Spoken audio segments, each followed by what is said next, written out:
একেই সেরকম বৃষ্টি নেই এই বর্ষাতে, তাতেই জলমগ্ন হয়ে পড়েছে বহরমপুরে মুর্শিদাবাদ মেডিকেল কলেজ হাসপাতাল চত্বর।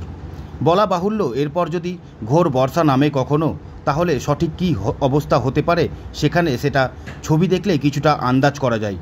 উল্লেখ্য, এই দফায় আজ ভোরবেলা থেকে শুরু হয়েছে জেলা জুড়ে ঝিরঝিরে বৃষ্টি, আর তাতেই আজ সকাল 9টা নাগাদ এই চিত্র চোখে পড়ল বহরমপুরে মুর্শিদাবাদ মেডিকেল কলেজ হাসপাতাল চত্বরে।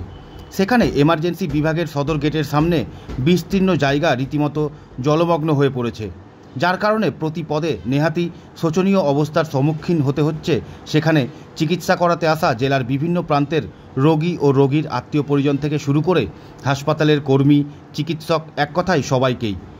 কারণ বলা বাহুল্য, এমতো অবস্থা সৃষ্টি হয় সাধারণত জল নিকাশি ব্যবস্থার দুরবস্থার কারণে। যদিও এই বিষয়ে ভুক্তভোগীদের দাবি অবিলম্বে এই সমস্যার সমাধান প্রয়োজন, তবে এই বিষয়ে সংশ্লিষ্ট দপ্তর যে সম্পূর্ণ উদাসীন তা আজ সকালের ছবি দেখলেই বোঝা যায়।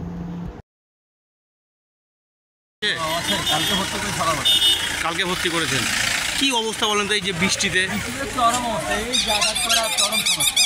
জলের মধ্যে জলে বললে কথা শোনে না, বা আপন আপন ইচ্ছা মতন কাজ করবে। কালকে থেকে একটা খুলেছিল, জলের ভিতরে ছিল, তখন একটা খুলেছিল না, রাত্রেবেলায় খুলবে।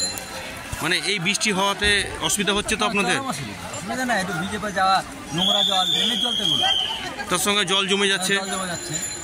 আর এমনি রুগী আসলে তাকে তো এই জল দিয়ে যেতে হচ্ছে। অবশ্যই, আপনি তো দেখলেন, নিজের চোখেই দেখলেন, চাইতে করে জলের ভিতরে যাচ্ছে। এটা তো কষ্ট। হ্যাঁ অবশ্যই। আপনারা কি চান যে এটা সুরাহা চাই, যেন ঠিক হয়, জলটা যেন না হয় এভাবে। মানে বৃষ্টি হলে তো দীর্ঘদিনের সমস্যা। দীর্ঘদিনের সমস্যা বললে তো কেউ শোনে না। এত সুপার দেখছি, তাও তো কিছু ব্যবস্থা করছে না। আপনারা চান যে এটা ব্যবস্থা হোক, সঠিক ব্যবস্থা। আপনার নাম? নাম টগর খান। হ্যাঁ, আপনার নাম? টগর খান।